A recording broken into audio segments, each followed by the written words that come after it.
रोज की तरह ही बकलोल गढ़ का नरेंद्र रसिया, जिसे गांव के सभी लोग मोहब्बत से कवि बुलाते थे, वो सुबह सुबह अपनी छत की मुंडेर पर बैठा एक कॉपी में शेरो शायरी कर रहा था। तुम श्वेत चादर से ढके कैलाश सी पावन हो, तुम्हारे नैन, तुम्हारी पायल, तुम्हारा स्पर्श, ऐसा लगता है कि हर दिन सावन हो। तभी नथुने फैलाए हुए उसके पिता रंगरेज रसिया वहां आ जाते हैं। अरे ये देख लो, हैं? ये देख लो, सुबह के 6 बज रहे हैं और 6 बजे उठकर क्या कर्म कर रहा है ये मोड़ा, हैं? रंगरेज सुलगते दिमाग के साथ उसकी ओर देखता है। अपने पिता की आंखों में गुस्सा खनकते देख कवि एकदम से खड़ा हो जाता है और अपने कागज कलम एक तरफ रख देता है। क्या हुआ बापू? मेरा सर हुआ है। वो तो पहले से ही मौजूद है आपके धड़ पर। अरे जुबान चला रही है? अपने ही बाप से जुबान चला रही है। मैं तो बस एक बात कह रहा था महोदय। तो तू मत कह, अब बस तू मेरी सुन। हाँ, क्या हुआ? बैठ, बात करनी है तुझसे। कवि को आभास हो जाता है कि रंगरेज अब उसके सिर पर एक बहुत बड़ी आपदा का गुब्बार गिराने वाला है। देख मोड़ा, तुझे तो हो गए कई साल इस शेरो शायरी में माथा पीटते, और कमाया तूने एक ढेला तक नहीं आज तक। तो बेटा इसे छोड़ और अपना काम धंधा पकड़, कोई मेरे साथ चलियो। आज मैंने एक जगह बात करी है तेरी। अरे बापू, पर अरे बस, आज चलना है तो है, नहीं तो तू इस मुंडेर पे बैठा बैठा ही मेरे पैसों पे अपनी सारी उम्र गुजार देगा, समझा? अरे बापू, पर अरे परपुर कुछ नहीं, अब घर गृहस्थी बसानी है या पूरी जिंदगी ऐसे ही नल्ला फुकरा बने रहना है? कवि चुपचाप वहीं बैठा रहता है और रंगरेज गुस्से से भर्राता हुआ वापस चला जाता है। जालिम दुनिया रिवाजों में थाम लेती है, हम उड़े कैसे, ये तो पैर तक बांध लेती है।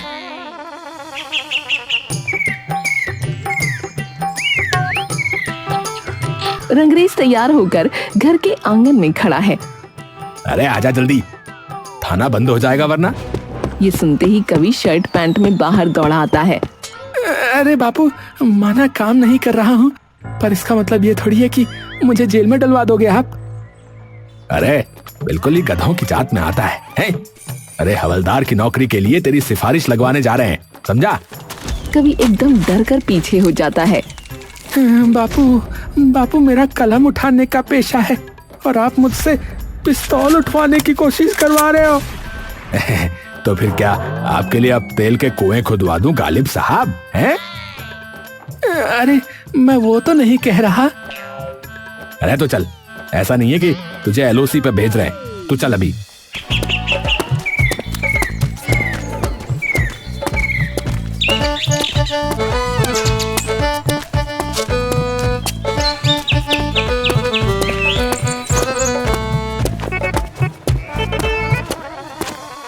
रंगरेज और कवि जैसे ही थाने पहुंचते हैं, सामने इंस्पेक्टर फुल की पान चबा रही होती है। उसकी साइड में उसका कांस्टेबल टीनू उसके लिए पीक दान लिए खड़ा होता है। नमस्कार मैडम। नमस्ते। अरे मेरे हाथ पे और सीटें मार दी, यूं ना कि इसे टेबल पर रखवा दे। हाँ जी, अब बताइए कैसे आना हुआ यहाँ? वो मैडम, ये लोग मेरे ही कहने पे आए। आप काहे बुलाए इन्हें भाई? ये असल में मेरे दोस्त है मैडम, रंगरेज रसिया, और ये है उनका बेटा नरेंद्र रसिया। रंगरेज इस्तकबाल करने के लिए हल्का सा झुकता है और कवि को आंख दिखाकर उन्हें नमस्ते करने का इशारा करता है। नमस्ते मैडम। रंगरेज रसिया मैडम, नमस्ते। हाँ, ओए, जब गांव में सरकार ने मनरेगा योजना चलाई है तो इन्हीं जैसे नल्लों के लिए ही तो चलाई है, उसमें कुछ करवा दो इसका। कवि एकदम से उसकी ओर देखता है। अरे मैडम, वो अनपढ़ लोगों के लिए होती है, ये तो पढ़ा लिखा नल्ला है। अच्छा जी। अरे क्या नल्ला नल्ला लगा रखा है? कवि हूँ मैं महोदय। अरे चुप हो जा, तू यहाँ भी काम बिगड़वाएगा है? अच्छा, तो कवि महोदय जरा एक कविता सुनाइए। अरे ऐसे कैसे, ऐसे थोड़ी ना माहौल बनता है कविता का। इसके लिए अलग से बैठना पड़ता है। अलग से क्या, बाथरूम में बैठ के सुनाएगा क्या है? क्या करना है बता? थोड़ा बहुत भाग दौड़ भी कर लेते हैं ना। रोज सुबह सुबह दंड बैठक करता हूँ और दौड़ मारता हूँ। ठीक है, तो फिर कल से भेज दीजिएगा। अरे बहुत बहुत मेहरबानी मैडम, बहुत बहुत मेहरबानी। कोई नहीं। अरे टीनू, जरा कालू के यहाँ से 4 समोसे ले आ, भूख लग गई रे हमें भैया।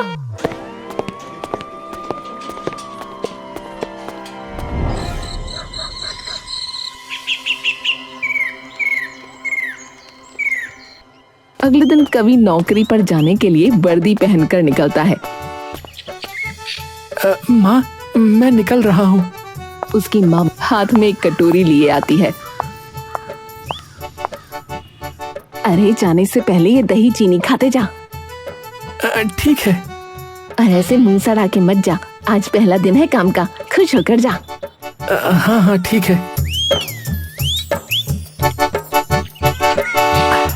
दही चीनी खाकर कवि सीधा थाने के लिए निकलता है।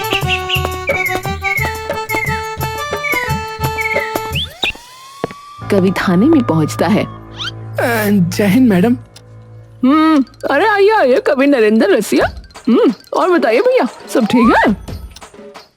जी मैडम। कचौड़ी खाइएगा? अरे क्या खा खाइएगा है? पहले आप खाने के लिए तो कुछ छोड़िए। नहीं मैडम, बस धन्यवाद। चलिए आपकी मर्जी। हाँ जी टीनू जी, जरा इन्हें बता दीजिएगा आज का केस, और आप साथ में ही जाइएगा। केस? मैडम, केस मतलब किसी खतरनाक मुजरिम को पकड़ना है क्या? अरे आप तो डर ही गए कवि महोदय, लश्कर के हेड को पकड़ने नहीं भेज रहे आपको, चिंता मत कीजिए। ठीक है मैडम, तो फिर हम चलते हैं। ठीक है। अरे हाँ टीनू, आते वक्त मेरे लिए टिक्की और ले आइएगा। एक हलवाई बैठा लाता हूँ, यहीं बांध लियो उसे। ठीक है मैडम, चलो भाई।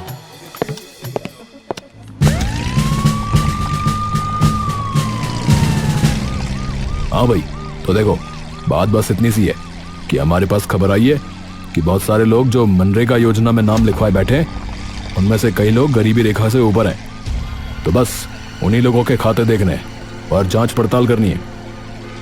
गरीब तड़पे रोटी के लिए दिन रात, और अमीर उसी की रोजी का खाए दाल भात। ओहो, बोले कवि साहब बोले, वाह वाह वाह वाह। दोनों सबसे पहले गांव के बैंक में पहुंच जाते हैं।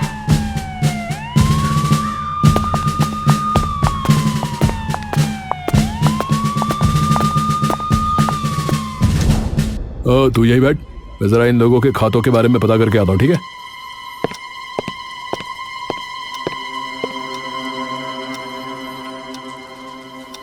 कवि वहां बैठा बैठा फिर से अपनी नज़में वहां रखे कुछ खाली कागजों पर लिखने लग जाता है।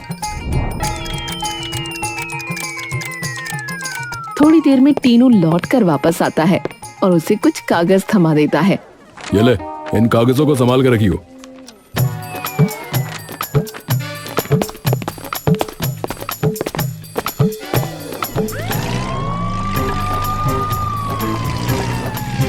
दोनों गाड़ी में बैठकर कहीं जाने लगते हैं। अब कहाँ जा रहे हैं?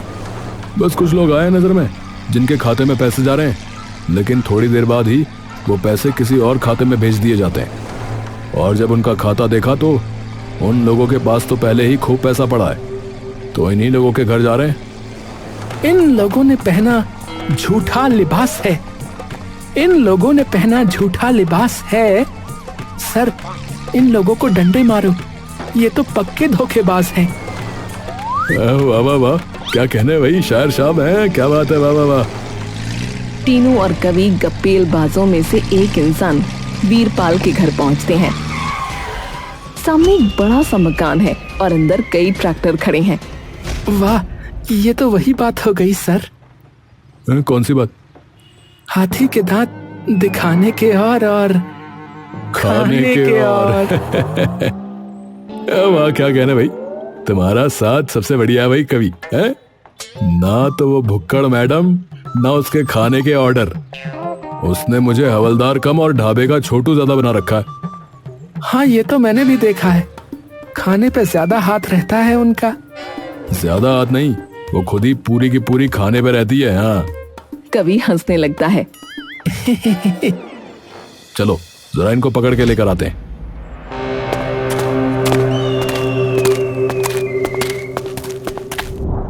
दोनों अंदर चले जाते हैं। सामने एक औरत खड़ी होती है। अरे भाभी, अरे जरा बीरपाल को बुलाओ बाहर। औरत भागते हुए अंदर जाती है और बीरपाल को बुला लाती है। बीरपाल पुलिस को देखते ही सहम जाता है। क्या होगा साहब? आपकी सारी नुमाइश फर्जी है। चलिए हमारे साथ, आपकी थाने में अर्जी है। वाह वाह कवि साहब, आगे लगा दी अब की बार। हाँ, तभी बीरपाल वहां से भागने की कोशिश करता है, लेकिन टीनू भागकर उसका गिरेबान पकड़ लेता है। अबे अंदर क्या गुफा खोद रखी है जो उसे पार करके निकलेगा? चल। टीनू गाड़ी की चाबी कवि की तरफ फेंकता है और बीरपाल के हाथ में हथकड़ी बांध देता है। ले भाई कवि, गाड़ी खोल, पहले इसका सूद बांधते हैं। अरे पर मोहे कुछ ना पतो है, मैंने कुछ ना कियो, तो अंदर रेल पकड़ने भागा था है? टीनू उसे पीछे बिठाता है।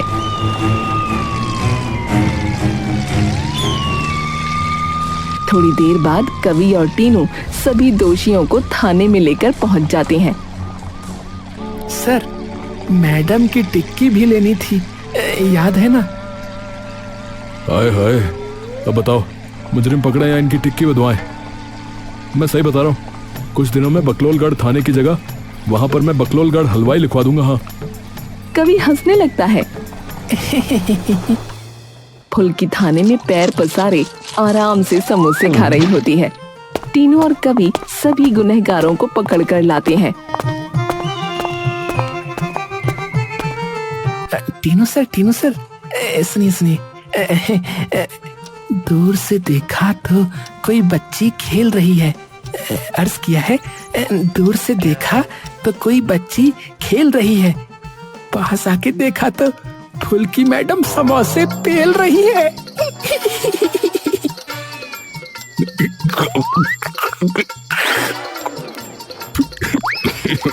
अरे भाई कवि, अरे मान गए यार तुम्हें।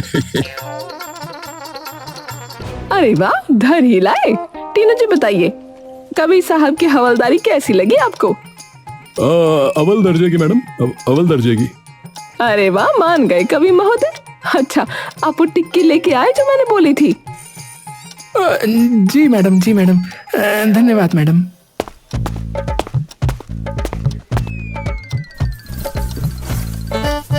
चलिए करो भाई ना अंदर।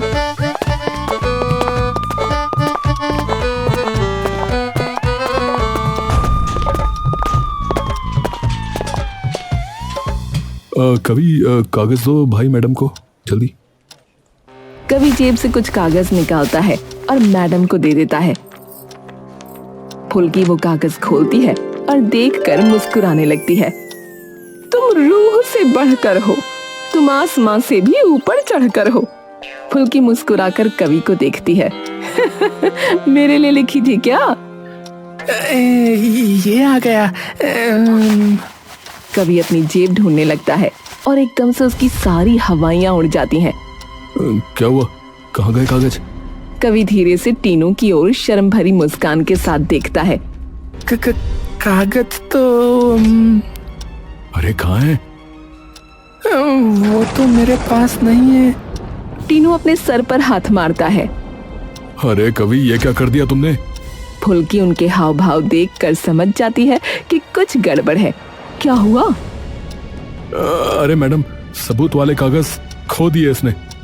कवि महोदय, ये क्या रायता फैला दिया तुमने? मैडम, सारी उम्मीद धूल हो गई, मुझे माफ कर दीजिए, मुझसे भूल हो गई। अरे ये अभी भी लगा हुआ है। कवि, तुम्हें पता भी है तुमने क्या किया है? अगर इन्हें पता चल गया कि हमारे पास कोई सबूत नहीं है तो हम इन्हें गिरफ्तार भी ना कर पाएंगे। मैडम, बैंक फिर से चले जाएंगे। अरे बैंक है, किराने की दुकान नहीं है जो शाम के 5 बजे भी खुली रहेगी। और अगर इन्होंने एक कदम भी थाने के बाहर रखा तो भैया लिख के देती हूँ, तभी के तभी गांव से फरार हो जाएंगे। तो अब क्या करें मैडम? पहले तो इन्हें जेल में डालो और इन्हें बिल्कुल भी पता मत लगने देना कि हमारे पास कोई कागज नहीं है, और फिर चलो ढूंढते हैं कि इन महाशय ने किधर दे मारा सबूत।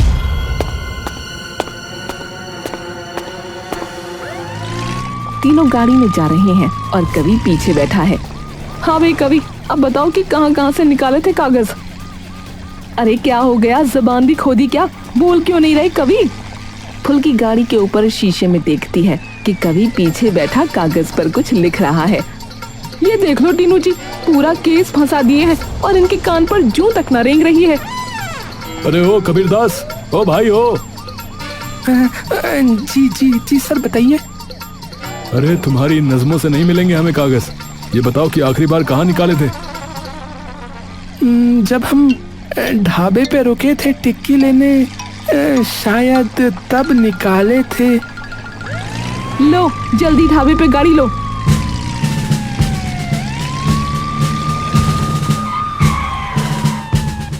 कहाँ बैठे थे तुम? वहाँ दूसरी वाली मेज पे।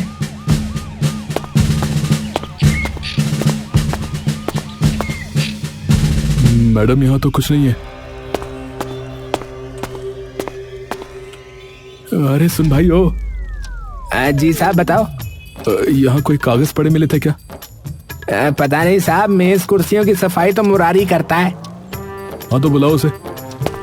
तभी कवि और फुल्की भी टीनू के पास आ जाते हैं। वो तो घर गया साहब।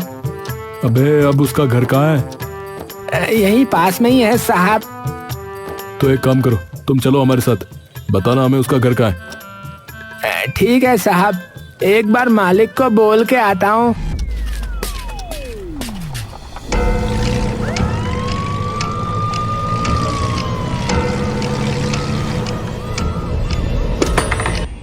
ये क्या बवाल है भाई, हथौड़ा किसने फेंका? अरे क्या आ गया? अरे सीधा कुकर ही मुंह पे फेंक के मार दिया क्या?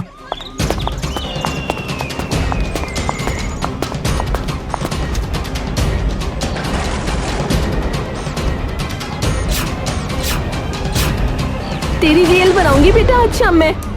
ये जो कोने में दुबका हुआ है बेटा है ये? नहीं नहीं मैडम, पति है ये। है? ये पति है? इसकी सही में रेल बना देगी ये। जी हमें क्या नाम बताया था? मुगरी। हाँ मुगरी से मिलना है। बाहर आओ निकाल के। अरे अब क्या कलेश कराए गधे की जात। गुस्सा मत होइए बहन जी, हमें बस बात करनी है। हम तो यहाँ आए ही इसलिए हैं क्योंकि हमें इनसे पूछताछ करनी है। बहन जी ये बेलन इसकी छाती पर फेंक के मार सकती हैं। तभी मुगरी थोड़ी हिम्मत करके बाहर आता है। हाँ भाई, ढाबे पे साफ सफाई करते वक्त कोई कागज मिला था तुम्हें अभी थोड़ी देर पहले? नहीं साहब, मुझे तो कुछ नहीं मिला। सच बता रहा ना? हाँ साहब, झूठ क्यों बोलूंगा मैं, कागज मेरे किस काम के। बात तो ठीक है मैडम इसकी भी। अरे कवि महोदय सुनो, तुमने किसी और जगह भी कागज निकाले थे भाई? नहीं सर। क्या करें मैडम? चलो वापस थाने। और क्या ही करें, अब छोड़ना ही पड़ेगा, कल फिर बैंक जाना पड़ेगा। इतने में वो फरार हो जाएंगे। क्या ही कर सकते हैं। फुल्की, टीनू और कवि मुंह लटकाए वापस थाने आ जाते हैं। फुल्की वापस अपनी कुर्सी पर आकर बैठ जाती है। सारा काम खराब कर दिए तुम कवि। चलो और कुछ नहीं तो ये टिक्की ही खा लेते हैं थोड़ी। फुल्की थैली खोलती है और एकदम से चौंक जाती है। अरे टीनू जी, मिल गए कागज। मिल गए? कहाँ मिले? ये टिक्की वाले कागज में, मतलब जिन कागजों में टिक्की बंधी हुई थी। ये लो, बगल में छोरा, शहर भर में ढिंडोरा। पर ये बगल में छोरा आया कहाँ से? टीनू थोड़ी देर सोचता है। मैं बताता हूँ मैडम। अरे क्या हो गया भाई, इतनी देर क्यों लगा दी? अरे साहब वो अखबार ही खत्म हो गए, हम उसी में बांधते थे टिक्की, तो थोड़ी देर रुकना पड़ेगा। आप कोई कागज दे दो अगर है तो। अरे अरे हाँ कभी तू ही दे दे इन्हें कोई कागज, वैसे भी तू इतने सारे कागज लिए फिरता है रे। वो तो मैं शायरी लिखने के लिए रखता हूँ, पर चलो कोई बात नहीं, दे देता हूँ। और इसने अपने कागजों की जगह हमारे वाले कागज दे दिए। बाहर जाओ यहाँ से और कविता ही लिखना आगे से, नहीं तो किसी और का काम खराब करवा दोगे। अरे अरे मैडम सुनिए सुनिए, मेरी बात तो सुनिए। देखिए मैडम, आपकी गालियां 1000 खा लेंगे, आप सुन रही है ना, आपकी गालियां 1000 खा लेंगे, पर अगर काम से निकाल दिया तो बापू मार डालेंगे। अरे तुम जैसों का कोई दायरा नहीं है। अरे थाना है ये, मुशायरा नहीं है।